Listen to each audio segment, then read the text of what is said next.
बिस्मिल्लाहिर्रहमानिर्रहीम। अस्सलाम वालेकुम व्यूअर्स।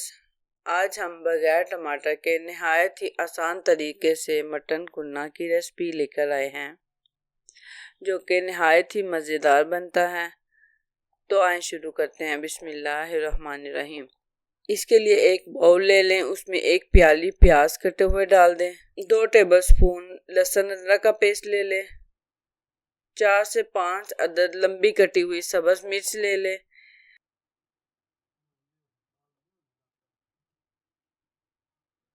सुरख मिर्च 1 टीस्पून, हल्दी 1 टीस्पून,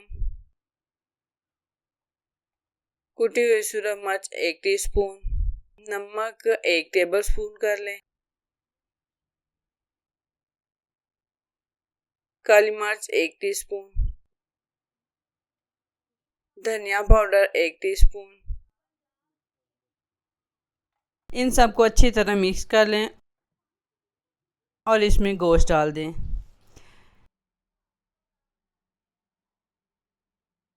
मैंने यहाँ पे गोश्त 750 ग्राम लिया है।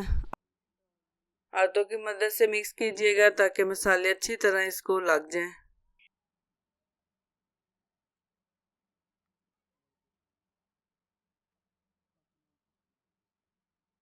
और थोड़ी देर के लिए मैरिनेशन के लिए रख दें।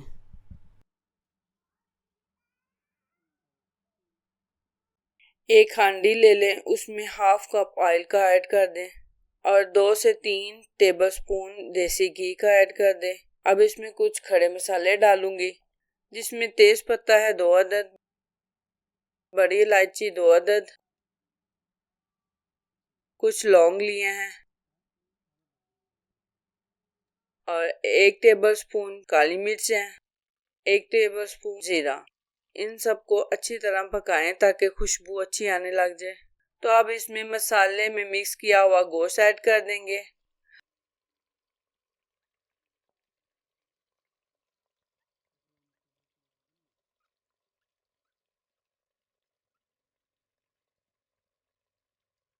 और गोश्त को अच्छी तरह हिला लें।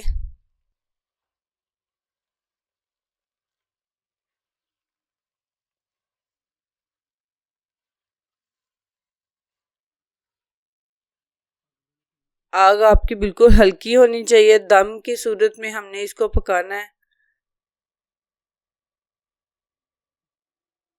अब हम हांडी को गूंदे हुए आटे के साथ कवर करेंगे।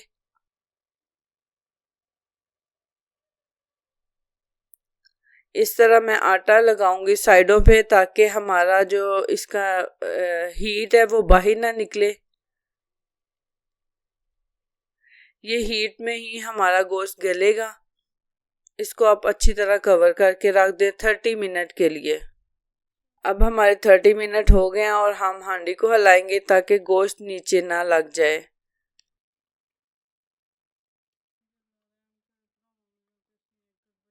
और हिलाने के बाद फिर से कवर कर दूंगी। जब तक गोश्त अच्छी तरह गल नहीं जाएगा, इसको हमने ऐसे ही कवर करके रखना है। बिस्मिल्लाहिर्रहमानिर्रहीम। माशाल्लाह हमारा मटन कुन्ना अच्छी तरह पक चुका है और अच्छी तरह गल भी चुका है। तो इस रेसिपी को ज़रूर ट्राई कीजिएगा। अगर आपको हमारी वीडियो पसंद आए तो इसे अपने दोस्तों और रिश्तेदारों के साथ ज़रूर शेयर करें और इसे लाइक और सब्सक्राइब भी ज़रूर करें। इंशाल्लाह मिलते हैं नई किसी वीडियो में। तब तक के लिए अल्लाह हाफिज़।